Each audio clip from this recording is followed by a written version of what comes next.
বিসমিল্লাহির রহমানির রহিম। আসসালামু আলাইকুম। এক্সেলেন্ট ওয়ার্ল্ডের পক্ষ থেকে আপনাদের সকলকে জানাই স্বাগতম। এক্সেলেন্ট ওয়ার্ল্ডের একটি অসাধারণ ফেস ওয়াশ নিয়ে আজ আপনাদের সামনে হাজির হয়েছি। এক্সেলেন্ট শসা হোয়াইটিং ফেস ওয়াশ। এই ফেস ওয়াশ ব্যবহারের ফলে ত্বকে কী ধরনের উপকার হয় তা নিয়ে আজ বিস্তারিত আলোচনা করব।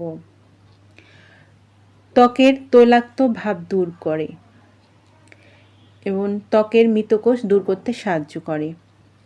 নিয়মিত ব্যবহারে ত্বকের লোমকূপের গভীর থেকে পরিষ্কার করে ত্বককে করে উজ্জ্বল ও হেলদি। এই ফেস ওয়াশ ব্যবহারের মাধ্যমে ত্বকের দাগ দূর করতে সাহায্য করে। যাদের এই ফেস ওয়াশটি প্রয়োজন তারা নিচে দেয়া স্ক্রিনে নাম্বারে যোগাযোগ করুন, অথবা এই নাম্বারে ইমো হোয়াটসঅ্যাপ দেওয়া আছে, যোগাযোগ করতে পারেন। এই ফেস ওয়াশটি সম্পূর্ণ ক্যাশ অন ডেলিভারি ও হোম ডেলিভারিতে দেওয়া হয়। আমাদের পরবর্তী নতুন নতুন ভিডিও পেতে চ্যানেলটি সাবস্ক্রাইব করে আমাদের পাশে থাকুন। সবাই ভালো থাকবেন, সুস্থ থাকবেন। ধন্যবাদ।